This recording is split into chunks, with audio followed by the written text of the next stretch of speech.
It's time for Gardening Inside Out, a live show offering you plant advice for any space in your life. Introducing your perennial hosts, David Bates and Josh Carey. Hey, and welcome in, everybody. It's Saturday morning. It's the third Saturday in October, and it's still time for Gardening Inside Out. Coming to you live here from Bates Nursery and Garden Center in the Palatial Green Room Studios at said facility. Good morning, David Bates. Hey, good morning, Josh. Glad to be here this morning. Glad to have all aboard today. Yes. And we've got good forecast out ahead of us. We've got nice weather today, and I know that I see you sporting your orange today. So this being the third Saturday in October. I'm not sure exactly what your sign language means, but anyway, welcome in, Josh, and to you. Yes, and, yes. You know, we're glad to be here this morning, and for all those football enthusiasts, regardless of who you're rooting for today. Yep. Still a no excuses day because the game doesn't start until 7:30. So, I mean. Right. So you got all day to get things done. You got that other little team here in town is playing earlier, but who cares? Yeah, they're actually pretty good, aren't they? Huh? Who? What? What? You have adopted the former Jerry DiNardo approach, which not acknowledging someone does not make them non-existent. So anyway, I digress. Let's James get on Franklin will with be the weather back. here, since we seem to be in a sports rut, which is not what we're about. Caroline's aghast across the table, by the way. Am I? Hey, today is Not even listening. today is Saturday, and you hear voices off the mic there. We'll get to them just in a second. Okay. The 18th of October.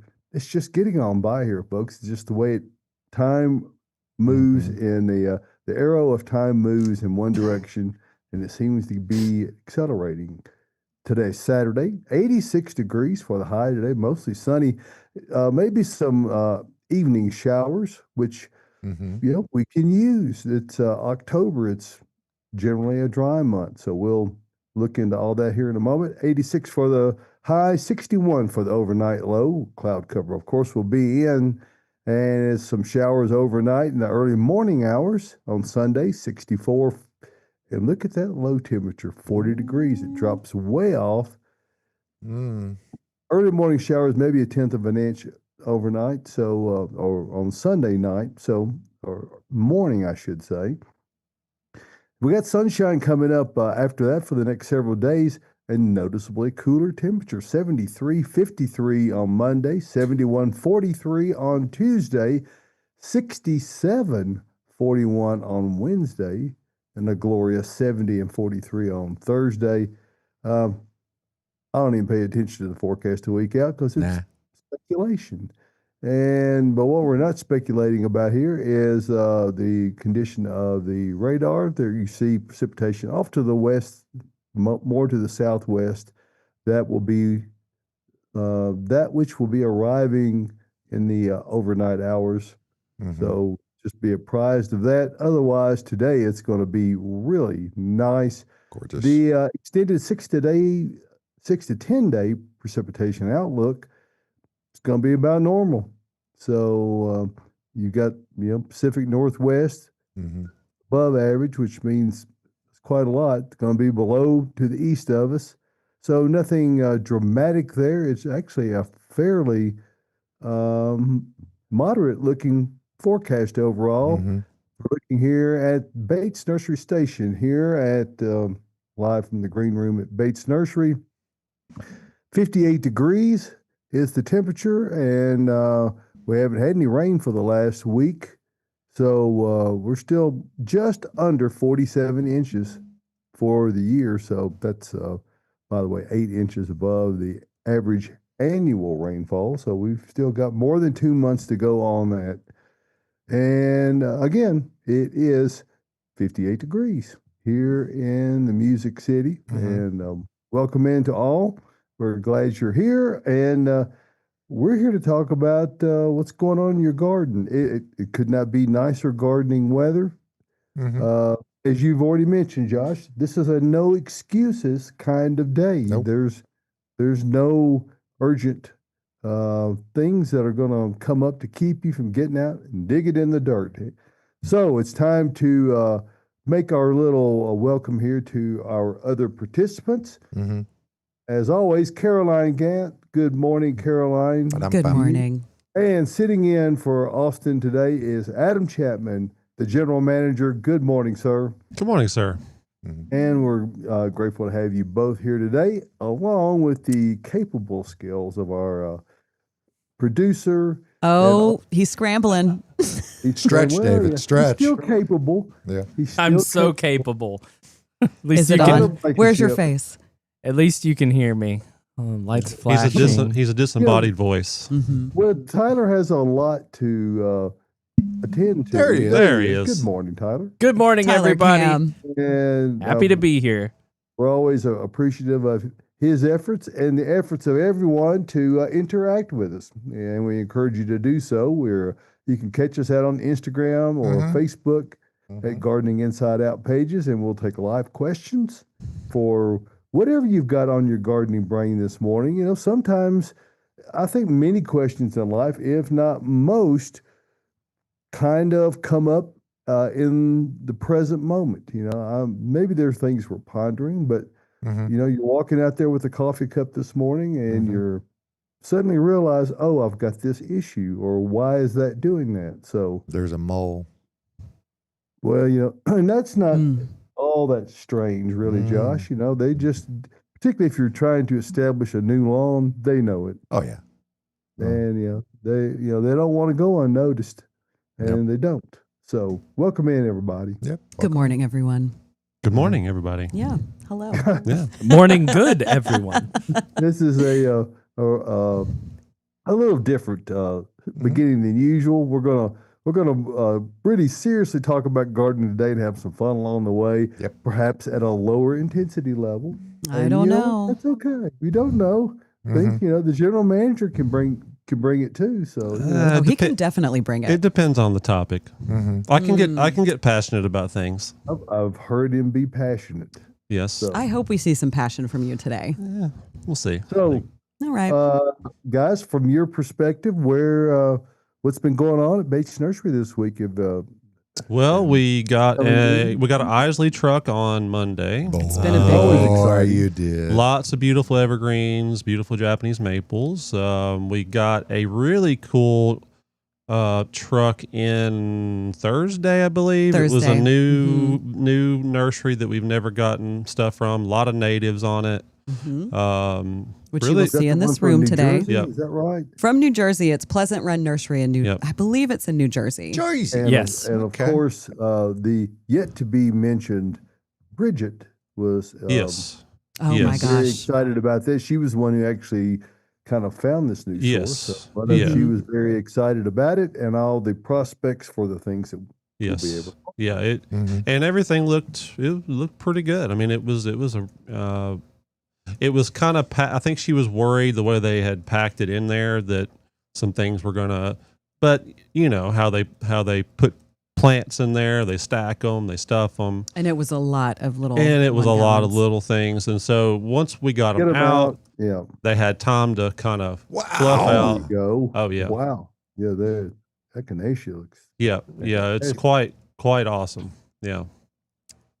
Yeah, I have a cart of plants that I'm buying today after the show, and then course I you will do. load into my car. Of course you'll plant them in couldn't 6 months. No, I won't. Actually, I think I will plant them this weekend. I've been very good the last couple weeks of getting all my stuff in the ground as soon as not as soon You as want to come over to I my want, house? but pretty close. No, No. Okay. I got too much work at my house. Okay. I've got driveway plants, and I have under the redbud plants now. So You sound just like me. Excellent. You don't have kiddie pool plants yet, but maybe you'll have that soon. I don't have any pool plants. Pool plants are great. Pool is gone. So Well, I just have a kiddie pool of plants.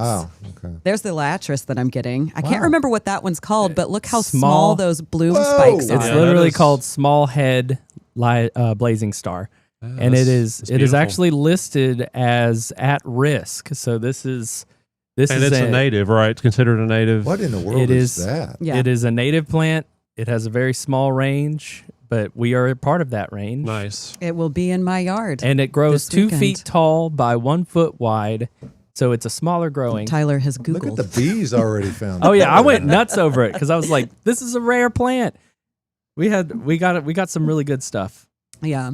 So And those that's will what be we have gone in room today. today too. Probably, Mhm. likely, yes. And Caroline will take that away later.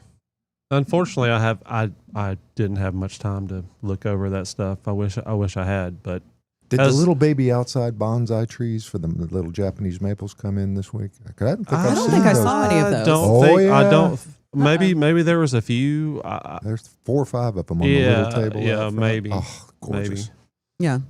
I don't Yeah. remember seeing those. But we'll take a look after the show, Yeah. Josh. We'll take And a little Jack walk. Frost Japanese maple. Out And we Oh, encourage yeah. everyone man, to come it's on great. out and take a look for yourself. Yes, very you true. should. It is full. And we also got a ton of really good houseplants in on Tuesday. Big old houseplant order. That greenhouse is stuffed full of plants right now. So Yep. I would say everywhere here right now is packed. Yeah. And So we if are you're packed wondering with if it's a questions. good time to plant. It is. It is a very good time to plant. So let's go ahead and start with some questions. Okay. Do it. Let's see. Where do we want to start? What perennials can I plant that will give me color in the fall? I know I'm a little late to the game. Well, you want summer blooming perennials, because they'll kind of continue on into the technically fall. Mhm. Asters. My asters are blooming. My hardy yep, mums are in yep. full bloom. Our echinacea is still blooming. Camellia. My echinacea is kind of back and forth. My windflower, yeah. anemone, the hardest word for me to say, and I did it just now. That one Yep. is in full bloom right Yeah, now those for are me. those are fall. Well, late summer, early fall. Yeah. So And now would be the time to plant them. Mhm. And then next year you will get a lot of blooms. And you know Yep. what? We just talked about it. We got a lot of stuff like that right now. we do. Mm-hmm. And another thing you can do some coral bells if you've got some shade. That's just going to give you color. Yeah. Hostas are still. Mm-hmm. Ours are still. I mean, they're starting to kind of go. We're done. Mine are but- looking a little sad, but Yeah. there are still some leaves up, still a little bit of color. But the coral bells, I mean, some of them stay. I talk about them all the time. Evergreen. Stay up all winter. Yeah, Mhm. I love them. The watermelon carnival is my absolute favorite, and I got a cinnamon carnival this year. So we'll see if it competes with that one for the winter months. I don't know. I don't know what's going to happen, but Any choices? yes. Many. So come out and see us. Come talk to Bridget. Come talk to Celeste, our perennial gals back there on top of everybody else that is back there who always wants to talk about all these plants. All right, let's get to another question. Okay. My young Yoshino cherry has a big split in her trunk from the winter vortex. Oh no. I'd hope she'd heal soon, but there's a white fungus on it. Any hope? Well, certainly this winter, you can hit it with some dormant oil. What I would say is you may even have to cover it with some kind of wrapping, just to protect it even from, winter. A normal winter. Yeah, just a normal winter. It's with those cherries, any kind of prunus, it can happen because the sap starts to move early, and it's just, So I wouldn't give up on it, but I would definitely, if you're seeing that kind of thing on it, then I would spray it with some dormant oil. When Now, it's do we winter. still carry the old conventional tar paper tree wrap? I think we have. I don't know if it's like a burlap type material, but it And, really. it's essentially what it used to be anyway, is like a cardboard or a heavy paper material that Yeah. has a layer of tar in between it. And you wrap that around the trunk, and you take just rather regular sisal twine, something that will not girdle, it'll Right. decompose over time. You might consider wrapping that one section. Right. And it can offer some additional protection Right. just over that one spot, and it doesn't look unsightly. So, it actually pretty much blends with it. So you might consider doing something like that additionally. Yes. Keep it safe. Yeah, keep it protected. safe. So it sounds like there's hope. Yep, I It'll think be so. okay. I have a cherry tree in my yard. I can't remember what it is. Austin always remembers. Mhm. Cherry trying- Christmas. I was trying Just to hear kidding. him yell it in my in my headphones, but I don't know. I can't wait for it to bloom. All right, let's talk about smoke bush since Austin's not here and it's his least favorite plant or one of them. And I'm buying one today that we got in from Pleasant Run. Look at those behind me. Nice. All right, I have a golden spirit smoke bush and a lila, I think I'm saying that right, smoke bush, planted last year in full sun. Both had their leaves fried to a crisp in the summer. Is Tennessee sun too much for these plants or these varieties? Will they be able to tolerate full sun once established? Tyler's put me back in the bubble. Adam's in there too. Okay. Yes. No, it's not too much. What happened is these were newly planted plants. This would have happened to, many other types of trees and shrubs. I mean, this summer was brutal. It was hot. It was dry. It was long. Mm-hmm. So, just get them through this winter. Keep them. If they need nothing to do. Right. If they need water this winter, water them. Usually in the wintertime, there's not a whole lot of watering to do because we get enough rain. But, just be mindful of that. I think next year they're going to go gangbusters once the roots really get established, because those things can grow feet in a year. Yeah, it's not unusual because we no longer have it. I think Renee took that out of our landscape planter in the front. Mm-hmm. But it's not unusual for her to cut that back pretty severely a couple of times a year. Now it makes for a short-term basis anyway, a nice little cut foliage thing to stick in a vase with some other things. It doesn't last a long time, but it's a landscape plant that adds a lot of interest, does things that really nothing else does, and if you've got space for it, it will adapt. I have never seen one not adapt. They can take full sun and quite a lot of shade if it's one of the colorful foliage varieties. And they can get away from you. So it may not be quite so purple, right? It will still in the do shade. well. Yeah. Huh, that's good to know. I have one planted, one in a pot that's purple, and then one I'm bringing home. So I didn't know that the purple one could handle a little bit more shade. Yeah, it'll just be more green. It just won't be as I'd be okay with colorful. that. Yeah. Although that purple one gets so dark and has like the magenta on the outside of the leaves. So I don't know. I'll be torn. But I am stay ahead starting of to them, run out of 'cause, sun. I mean, Renee's wise to cut them back Yes. at least once or twice because they'll get out of your Get out of hand. Yes. Yeah. Eat your whole yard. Mm-hmm. Might And not then be a when they bad get thing. when they get so big, they're not anywhere near as pretty as. No, That's true. Yeah, they do take a bit of just kind of, every other year, kind of go in there and shape them, prune out some. Vitex is that way too. Honestly. Yeah, I do give my Vitex a good cut in the winter. Yeah. Haven't done it yet because we're not in the wintertime. All right, let's talk about some pawpaw trees, y'all. Well, pawpaw trees give me That's my fruit. kind of fruit. I know, I love them. Or do they need to be close to a river? I know that I have them in my woods growing by my creek bed, but I think that's just because generally in nature they grow in low spots, kind of in between, in the holler, as in they the say. holler. Yes. Down where you've got the silt, that silty soils down at the bottom that are kind of wet most of the time, So, but they don't have to be there. They don't. I mean, I have some on the top of that hill. I have a big hill that goes down to a creek, and that's where most of my pawpaw trees are. But there are some at the very top of the hill that are getting sun, and it's very dry, and they're big. Yeah. And in the event you are fortunate to have pawpaws growing around, you've got fruit on them. Yes. This is the time of year where I normally just give the pawpaw advisory. Yes. They are very, very high fiber. Yes.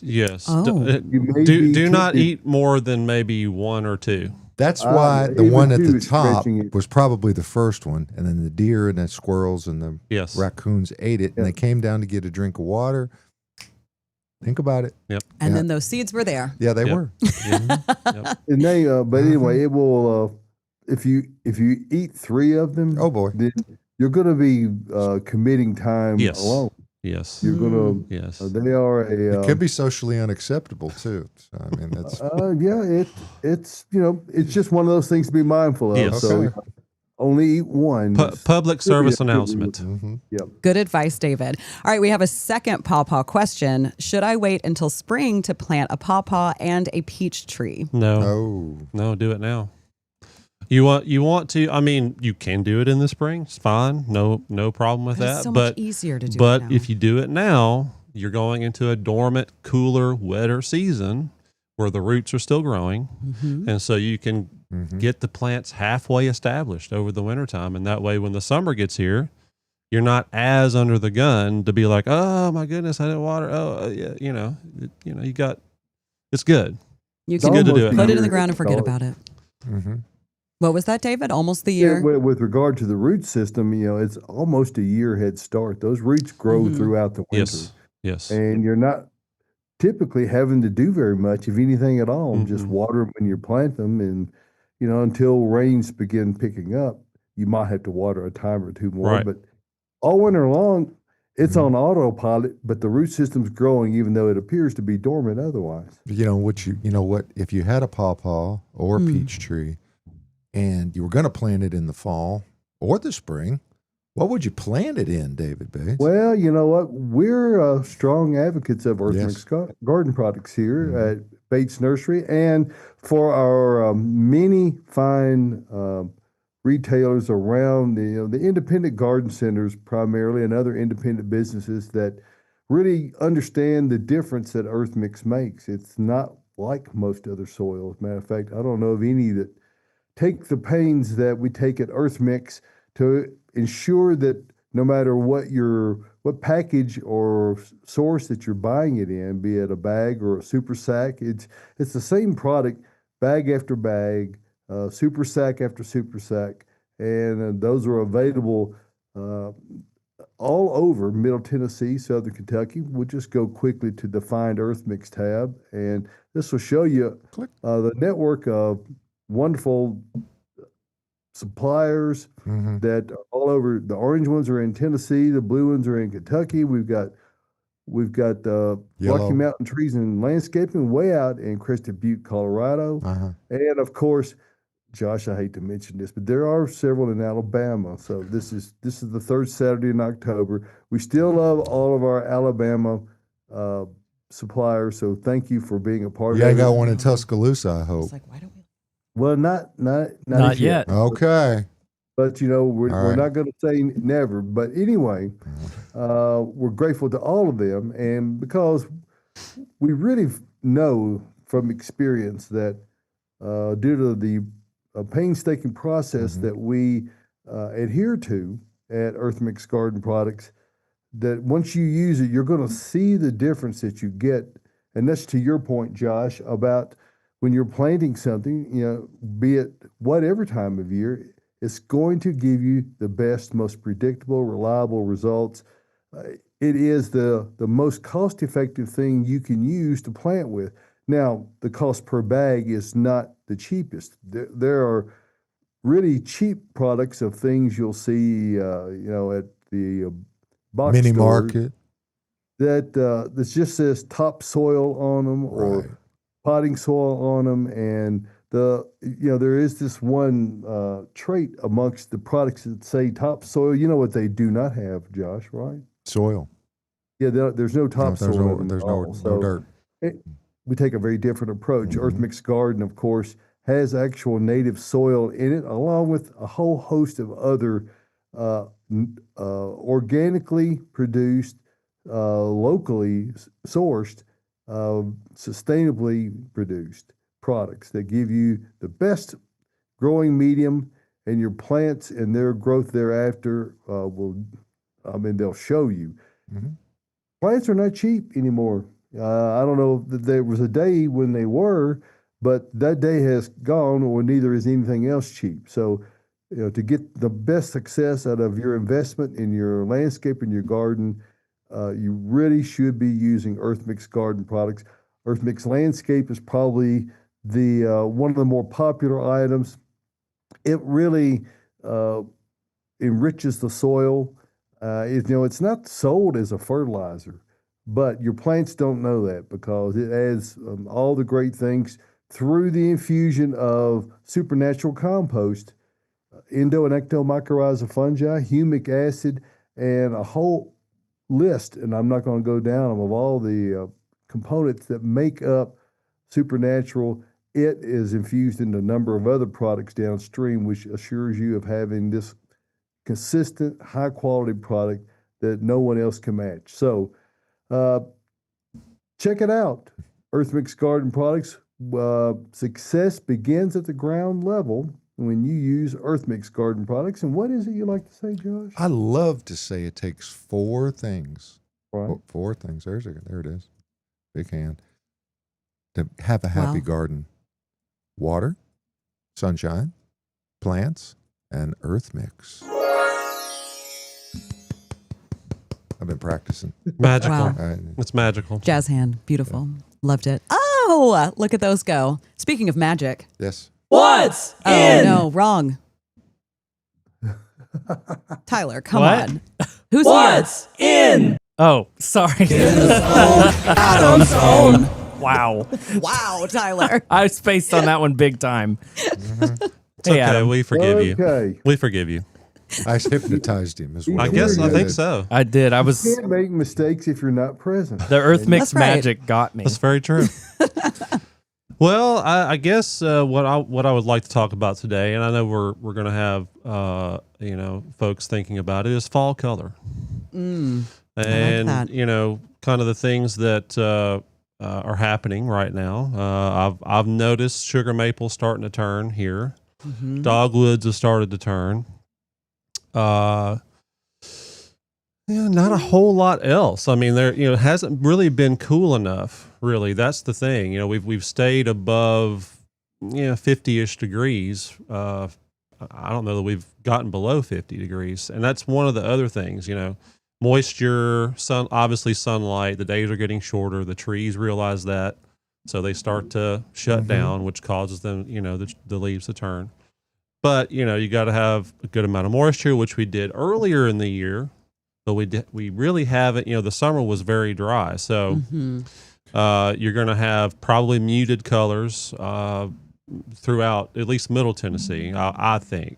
I mean, you're going to have some vivid colors too, but I don't Sumac think is already starting to pop. yeah, on for itself. sure. Yeah, It has. My red maple, I've got a I want to say it's an autumn flame. I could be wrong about that. Sounds pretty. Yeah, that's is. just starting to Mine's do. starting to blush, too. Yeah. So, and I think this weather next week, when we get to, there'll be some areas outlying. I'm sure here we'll be in the mid 30s. A couple of mornings. So, yeah. So I got to bring it on my house Hey, plants. look, I'm all about it. It's I love layering up. So, but that's when we'll really start to see it.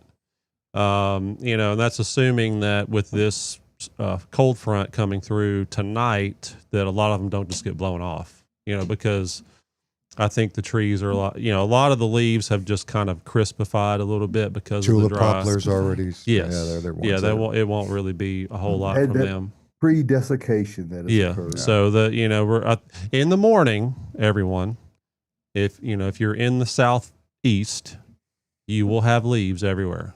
This will be the first of many episodes of leaves falling because of this. They're expecting 40 to 50 mile an hour gusts with this front. So I can only imagine that a lot of the leaves that the plants have already given up on are just going to fall. So It's going to blow some of those trees I just planted right out of the ground. well, and that's what I don't know if anybody out there saw it. I know Mr. Alan Lincoln saw it because he texted me last night about it.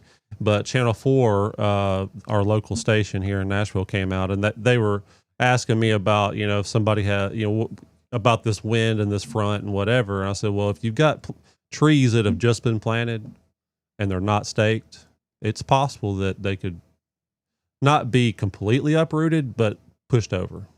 So Yeah. you just got to be mindful of that. So I might be replanting some trees. I'll have to get back out there. You and got good at it. straighten them You practiced the first time. So At this point, I am so good at planting Yes. trees. I can plant a tree real fast. Very good at digging holes. Got strong arms now. So, yeah. there you go. Mm-hmm. So that's all I got. So watch the winds, everyone.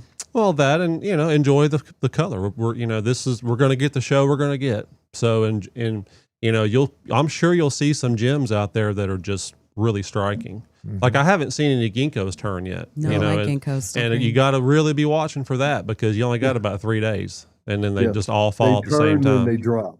Mhm. So no traveling So- during ginkgo season. Well, That's what you you're know. saying. My hobbits haven't even started. I mean, they haven't even started to turn Is at that a all. ginkgo? Right. Yeah, I've got two Sounds little baby cute. ginkgos. Oh. Bilbo and Frodo. You know, you've heard of Oh, Oh man. yeah, you're right. I do remember that now. Okay. Yeah. They're still green. Mine is too. It hasn't turned yet. All right, let's get back to some more questions. We're getting some live questions in. Yes. So Carol asks, should I prune my encore azaleas this fall after flowering? And what will happen to the spring blooms? Well, you'll probably prune most of them off if you Uh-oh, if Carol. you do that. So we usually advise with azaleas, and I think this is true for encores too. Although you will get blooms next year, even if you prune them now, because they are re-blooming. They bloom on old and new wood. But I usually tell folks to wait until after the first bloom in the spring. Okay. Then prune them back, then fertilize them. That way you're encouraging the new growth, so you'll have more blooms in the fall, late summer and fall. If you look closely on the ends of the branches of the existing plants, you'll see that the buds for spring are already there. Yep. They're in Yep. the formative stage. So you will cut those off and you'll lose all those flowers. It will not harm the plant. No. But as with not just azaleas, most things that are flowering, unless they're a fruiting plant, the time to trim them is right after they bloom. Mm-hmm. And that way you get the maximum growing season out ahead of it. Particularly if you're trying to deal with a leggy growth habit situation, it gives you an opportunity to really cut them back pretty severe, and that new growth will follow. That's right. Good to, yeah. Yep. Good rule of thumb there. I was Yep. stretching. All right. Mikey on YouTube says, Mikey, we haven't heard from you in a minute. So good morning, Mikey. Morning, Mikey. Recently purchased an olive tree. I have it in a pot outside growing in zone 6B. How Whoa. cold of a temperature can they handle? And when should I consider bringing it inside for the winter? Tonight. I mean, I'm starting to bring a lot of my houseplants in, but with my olive trees, specifically, I say trees like I have multiple. I have one. I do leave that out for a little bit longer. Here in Middle Tennessee, I leave mine out all winter. I only bring it in if we dip into the single digits. And sometimes I'll leave it out even then. And it's fine. It's actually happier outside, but you're a little bit cooler. So there, I would probably just treat it as a regular tropical type houseplant and start to bring it in the next few weeks as the temperatures really start to dip into the mid to low 40s. Go ahead and get it inside, get it acclimated. If it starts to lose its leaves, know that that's normal. Sometimes they'll shed off all of their leaves and then they will reflesh in the spring. So you might just be taking care of a stick this winter. So they'll shed off their leaves. Oh, good, there's good, the good, good, passion. Yes. Thank you. That was a you. good Thank you. one. I'll be here all week. Tip your And wagers. the great temptation amongst many people is the misinterpretation of the leaf drop, thinking that, well, it's gotten dry. Well, no, it's what it's gotten is into a lower light situation it's trying to adjust through. So it may be very wet or only dry on the very surface. So watering it is the wrong thing to do. It needs to have an opportunity to dry, and you need to be able to also adjust to the change in watering habits that occurs with that transition to indoors. Yes, you do. Very good. All right. And speaking of transitioning plants to indoors, do I need to start bringing my houseplants in now? Tips on keeping them alive and healthy. We've already talked about it a little bit, but yes, now's the time to start bringing them in. I haven't brought any in just yet. This weekend will be my weekend to start moving them all inside. Great day to clean them up today. Yes, Yeah, great day to clean them absolutely. up. I always inspect them for pests or any little hitchhikers that you might be bringing into your home. I wipe down the leaves. I get them into their new spot. I do adjust my watering when I bring them in because, like David mentioned, usually the light is going to be lower when you bring it into your house. So if they're not getting as much light, you're not going to be watering them as often. But you do have to stay mindful of having the heat on in your house because I heat part of my house with a propane fireplace. It dries out those plants on that end of my house much quicker. So some of them I have to water every other day, which when they're outside in the summers, I'm watering them like once a week.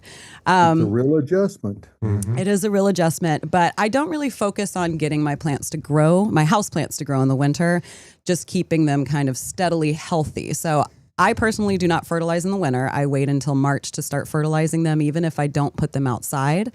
So I'm just taking care of them. The biggest key is knowing how to properly water them in the winter. We don't want to overwater them because they're not getting a ton of sunlight.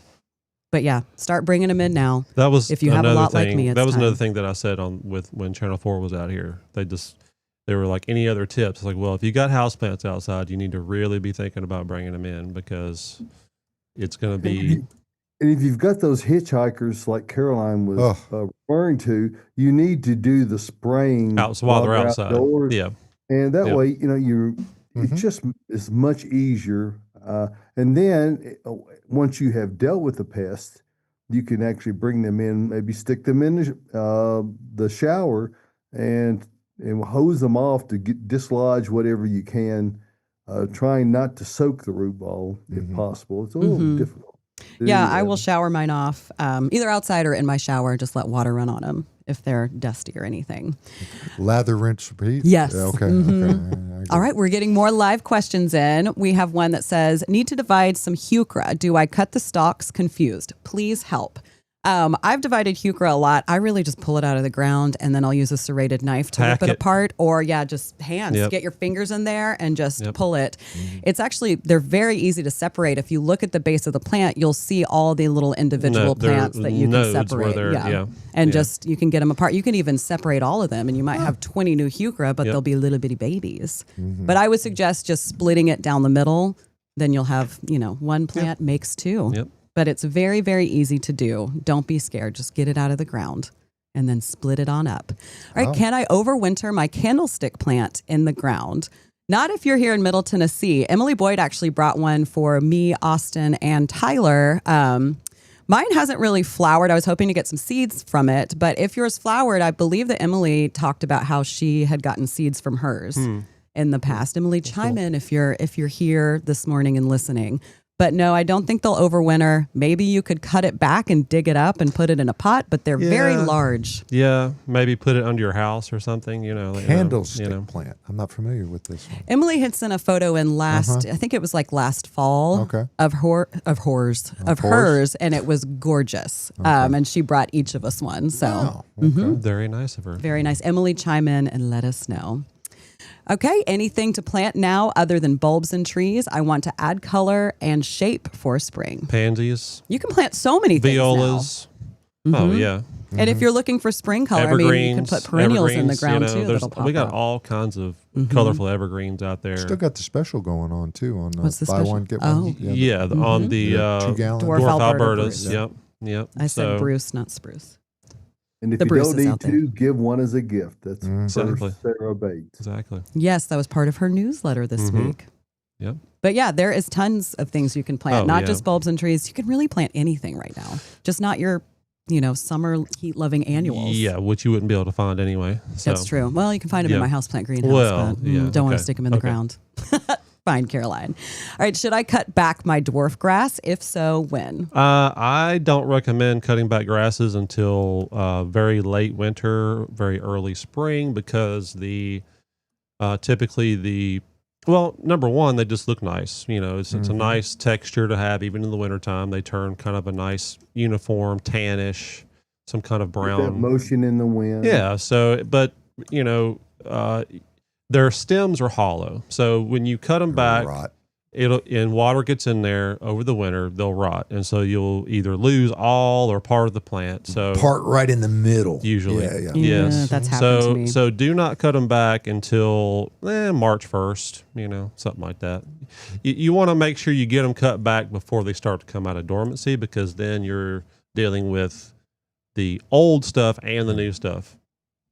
So. Right. You don't want to have to be avoiding the new growth coming out by cutting back the old stuff. So it's like many things in gardening, it's a timing thing, and serious gardeners pay attention to that. But late February, early March, once you have gotten past the worst of winter, and you don't have so many opportunities for water to collect and stand in there, it'll hopefully mitigate the effects of whatever rot could occur, and then you'll have new growth. I mean, if you can be watching for it when they first begin to sprout, then cut them. I mean, do it then. Don't wait. And I just, like you said, Adam, the look of them in the winter, and when they blow in the winter breeze, they make spooky noises. It's great. All right, these live questions are just flowing on in. Yes. We received a 16 by 20 greenhouse earlier this year. Any ideas for heating during the winter, and what is an optimal temperature to shoot for?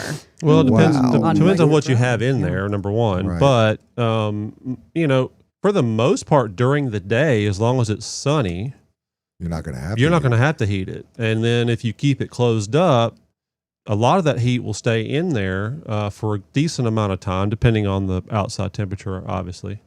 So, You're gonna there's get some all condensation in there too. So Right. keep that in Right. mind. There's a lot of issues to be considered Mhm. because it's not just heating in the overnight hours. It's the need to ventilate during the daytime Right. hours. So, yeah, And it what do can you get- want to grow, right?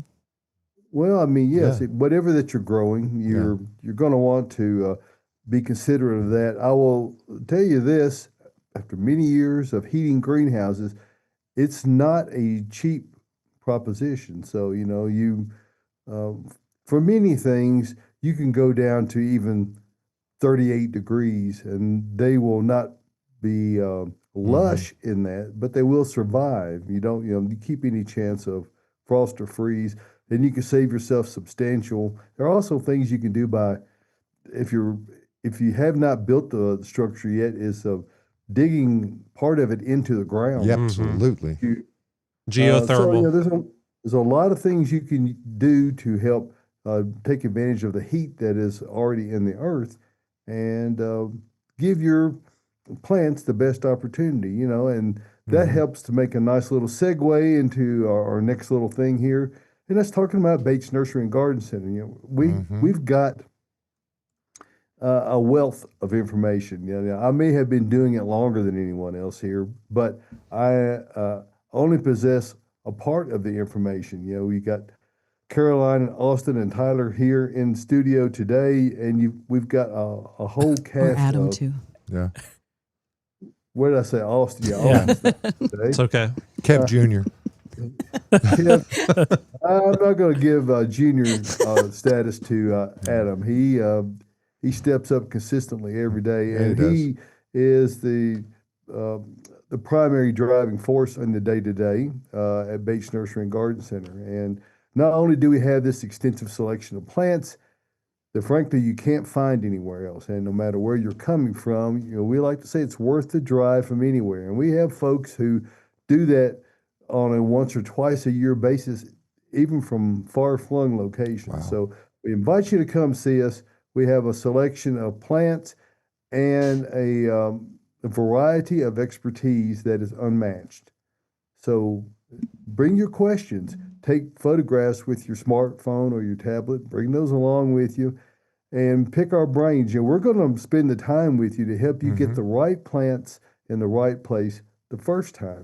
We don't really subscribe to the theory of just, I mean, if you want to impulse buy, there's lots of opportunities in this world.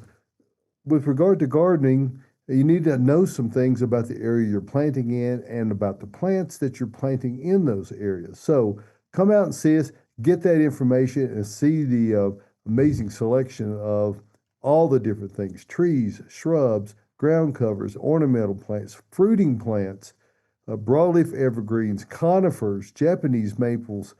You won't see this selection anywhere else, and you will be glad that you made the trip out, because it's a gardening experience like no other at Bates Nursery and Garden Center. And we're conveniently located 1 mile north of Briley Parkway at exit 19 on Whites Creek Pike, and that's just minutes from Rivergate, Opry Mills, Nashville West, downtown Nashville. And no matter where you're coming from, as I said before, it's worth the drive from anywhere. If you're live in a condominium or in an apartment, Townhouse.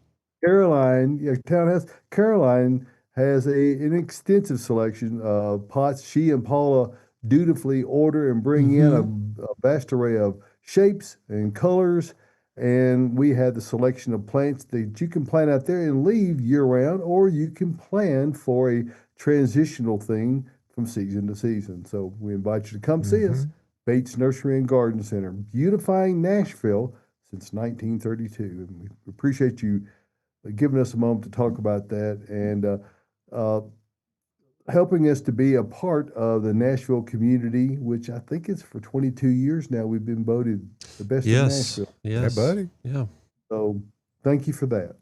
Yes. Yes. Thank you. Thank everybody. Yeah. Thank that's- everyone. Yeah. And on that note, You better thank me for pushing this button. What's in Broom with Caroline? Just Thank kidding. you, Tyler. I'm Great happy to work. do it. Thank you every week for pushing those buttons. I know your fingers probably get real tired. he knows how to push our buttons. He does. Yes, he does. So, like we talked about earlier, I brought in plants that we got in from Pleasant Run Nursery. It's a new nursery that we're receiving plants from in New Jersey, which Bridget was very excited. When I heard about it, I was thrilled. And like I said, I have a cart full of plants. So let's start in the corners above me and David's head. We've got American smoke tree. So this is our native smoke tree. We received, I think, 5 of them. I immediately took one and put it on a cart that I will put in my cart today. That is just the species Cotinus cagagria, if I'm not It's actually sure. Obovatus. What is it? Obovatus. Obovatus. Uh-huh. Okay. Yeah. Obovatus, okay. The fall color on one of these that had started to turn is absolutely stunning. This is the one with the best fall This color. is the one with the best fall color. And Bridget was so excited. She was like, if I had space for this, I would get it. It's pretty rare, apparently, to find. And I Yeah. don't think we've ever had it before. Maybe once or twice. Yeah. It's I don't know if it's hard to propagate. I don't know why we've never really gotten much, but Yeah. you know. But we have them now, Yeah. and I'm going to take one home and put it in the ground. I'll try to stay up on top of keeping it cut back. And then next to that, we've got Rustic Glow. It's our Hardy Mums. So typically we only get like Unbelievable. pinks in the Hardy Mums and purples, but look at this, y'all. It's orange. Fabulous. It And is fabulous. Absolutely. It is so fabulous. tall. It is so tall. Mm-hmm. I'm not taking one of these home because I already have one, but Joyce, maybe you should come take one home. We haven't heard from you yet this morning. And then under the TV, and we have this in front of the tables as well, it's going to be Burgundy Spice Calycanthus. This is one of my favorite native shrubs that we have here. And this dark leaf, you guys, look at it. It's beautiful. It Pretty is unusual. It is Yep. gorgeous. Yet another one I am buying today and planting. But in the spring, when those are flowering, it's a show unlike any other. It's absolutely And stunning. smells very good too. And it smells good. Yeah, I don't know how It's this the one name smells. Sweet shrub. Yep. Yeah. I have Heartledge Hawaiian right now at my house, and that one actually doesn't smell, which is a little disappointing. So let's move to what we have in front. Like I said already, we've still got more Burgundy Spice Calycanthus on the floor to offset the red and the Husker Red Penstemon. So there we go. There's the Calycanthus, and above that you see some asters. So the purple one is going to be October Skies. It's just cute. It's so cute. Y'all, I am seeing so many posts of people's asters in full bloom planted next to grasses. That might be the best combo ever for It's a this good time combo. of year. It is It's a a good great combo. combo. And in front of that, if you're wondering what that dainty little white ground cover looking plant is, that's going to be Bridal Veil Aster. I had never seen this before. It's a new one for Bridget as well for this Gorgeous. nursery. I'm getting one of these, but look how dense it is. I mean, it's very compact, very dense, and it's got this nice little topping of white, cute little flowers that will be in full bloom right now. And as I feel mentioned, it'll One spread, cautionary too. statement about asters is don't drop them because They you will don't break. want to bust your aster. Uh-oh. No, you don't. And I've already mentioned it, but we've got Husker Red Penstemon. It's not blooming, but the foliage by itself looks really, really great. I've like got salad. some in my garden right now that I received from Anne in our office. Shout out to Anne. She pulled up all these pups that she got from hers in the spring. They were tiny, like tiny, tiny, tiny, barely rooted in. I planted them, and now they're probably twice the size of these, each one that I put in the ground. So That's a I'm good excited buy, to too. see them bloom in the spring when they bloom. And then let's go ahead and move to our feature plant. This is one, again, I know I keep talking about how excited Bridget was about all of the plants we received, but this one she was thrilled to get. This is going to be Fragrant Angel Echinacea. So this one smells more than any other echinacea I've ever smelled. Actually, if you go stand in our echinacea area, you can smell it. And How would you describe the fragrance? angelic. Very Angelic. sweet. Honey. Okay. honey like, and it is covered in more bees than any of the other flowers we have out there right now. So as it comes out, I'm actually going to tilt it. Oh, Where is the camera? There we go. It's got a very, very light pink it's kind of look pale to pink. it. Yeah, that's cool. And then Yeah. it opens to white, because at first I was like, I should get one, but I'm not really that into white echinacea. But then when I looked at the new blooms that had just opened and I saw that soft pink, I said, you Gotta know have what? it. I've got to have it. And this is a more rare one to find, one that we haven't had, I don't believe, in the last couple years, Yeah. is what Bridget told me. So another really, really cool find from Pleasant Run Nursery. Awesome. But there is so much back there. There are racks back there full of Yes. perennials. Like we've talked about, now is the time to plant them. So Yep. y'all come out here, talk to Bridget, and get you some wonderful, wonderful plants. Allentown, New Jersey, it says here. Look, beautiful, beautiful product. And a lot of the selections that Bridget picked out for this order were advised by the Mount Cuba Center, which is a botanical garden for native plants, where they trial the plants and they really put them through their paces to make recommendations for Nice. you to grow in Nice. your yard. So not only are they native, but they also look good, have character, and will not be as scraggly as well. Now, And, and to that point, Tyler, I think we are all subjected to the marketing whims of all manner of products, and be able to get something that has been reliably tested and Yes. proven to be an effective plant in our area, and not just an effective plant, a native. It's really a great bonus to gardening and to help keep everything that you've got going with a minimal amount of effort. You don't have to spray these things near as much. You No. don't have the number of pests and diseases. So it's a great choice to consider all the way around. And my guess is that they're in a zone Well, 7B, 7A. they as are well, there so, yeah. in New Jersey, because Right. they're close to the coast. But correct me if I'm wrong, David, but isn't New Jersey, weren't they at one time like the capital nurseries and stuff, like maybe 100 years ago? It is called the Garden State. Yeah, States. yeah, that's what I thought. Yeah. So my good friend Dave Williams, who they have now closed the 4-generation nursery that they had. It was a retail garden center. Right. They're At wholesale. some point, the property just became too valuable. Yeah, yeah. It needed to be a nursery. But there are a great many great growers in New Jersey, and we're glad to have one yeah. in, to offer to our customers here in Nashville. Yeah, it says they're part of a education program for landscape architecture continuing education system, and they are a provider for that. So hey, folks going to know what's going on. Excellent. What that means Find is them there on are social kind of media. people. Yes. They have a They've nice got it website. all. Yeah. We are getting a lot of live questions in. We still got photos to get Rapid to. fire. Colin just came in. He said, better late than never. The room looks beautiful. Yes, it Good does. morning, Colin. Good morning. Then while Tyler pulls up photos and gets ready with all those pictures that we got sent, Emily Boyd said, I never got seeds to mature. We're talking about our candlestick plant. They bloom too late in this area. Mine are especially late bloomers this year, but they are looking really good finally. Awesome. Yes. Excellent.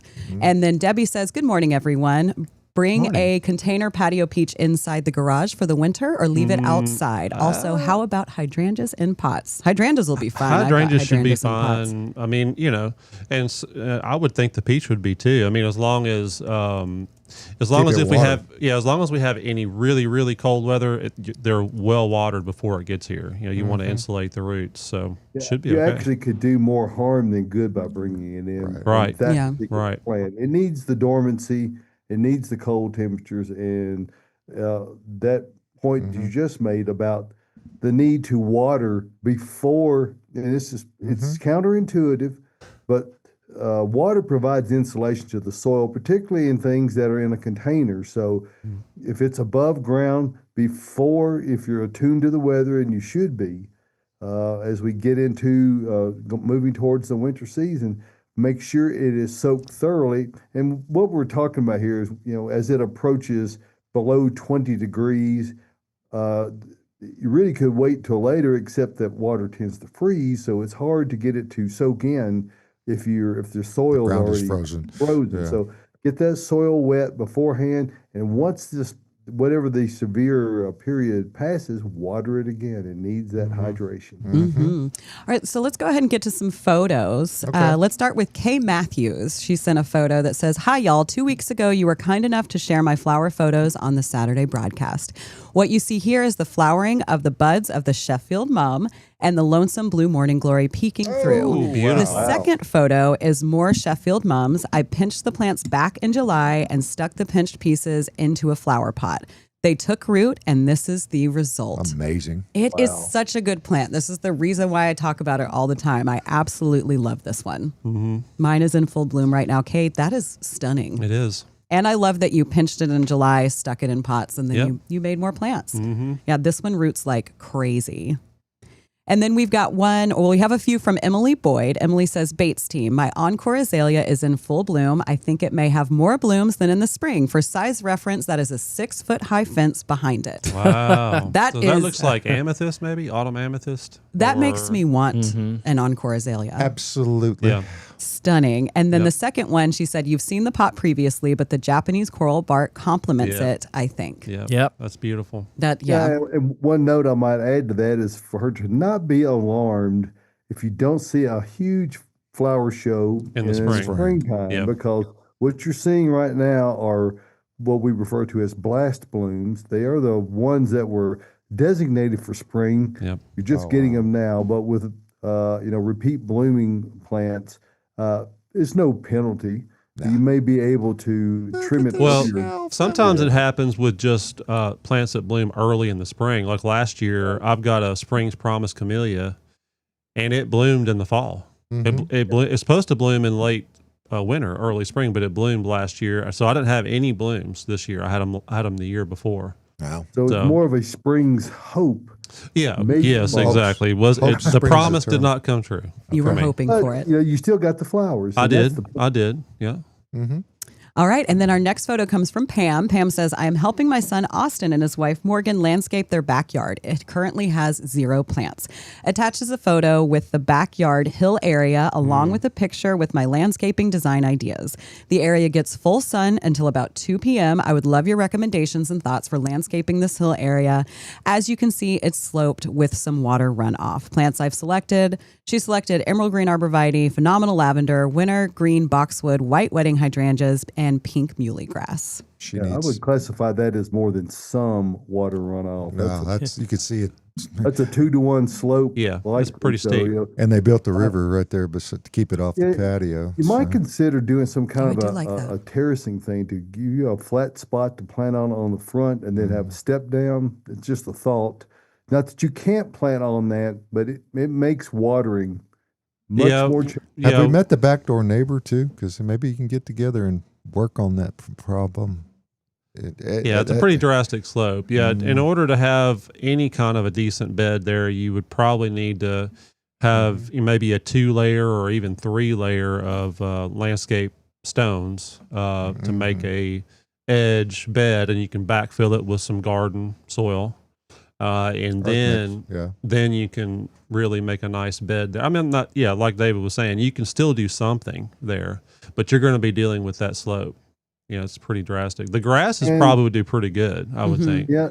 I mean, you could. I have done planting over the years on areas that were that much of a slope. However, you will need to saucer the plants. Yes. And that's Yeah. taking the excess soil only on the downhill side. So, you're trying to make a level saucer, not one that's uniform. Right.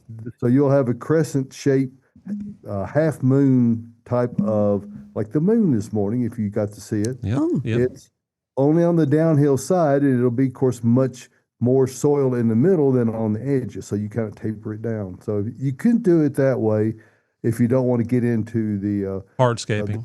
the hardscaping, but the hardscaping gives you a lot more options. of course, everything depends on budgetary constraints. There you go. That's right. Yep. We are still getting live questions in, so I want to get to those before the end of the show. Debbie on Facebook says, my Sheffield mom from Bates is money right now. Money. Austin's Money. here in spirit with the money talk.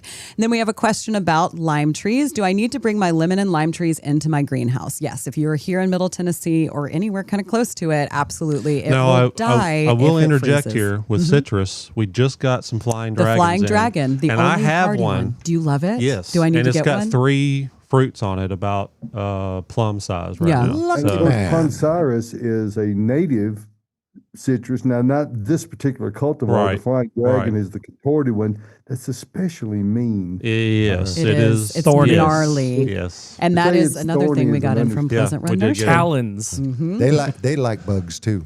Yeah. Yeah, so wash them good.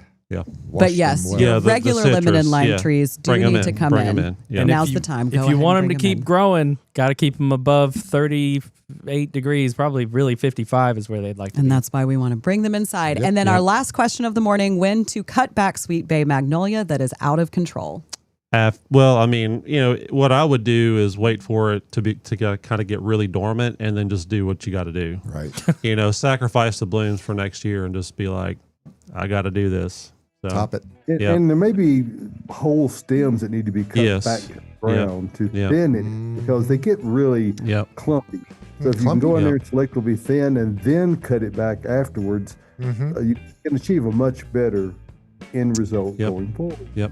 Absolutely. Hey, I want fireman to keep watching this on YouTube because I want to hear about this greenhouse. I want to know if it's got power, if it's Yes. got water, it's got Yes. plumbing. Hey, there's all kinds of things that we can give you some advice on that. But a 16 by 20 greenhouse in your back, man, I'm jealous. Oh, And thanks for joining the discussion today, y'all. Absolutely. Yes. Hey, and if you're out there on the social media, like, share, subscribe. We're approaching benchmarks, so if you haven't already done so, please do. And tell your neighbors and let them get it done too. Hey, everybody! It's next Saturday morning. The Gardening Inside Out program will be coming to you from the Green Room Studios here at Bates Nursery and Garden Center. See you then.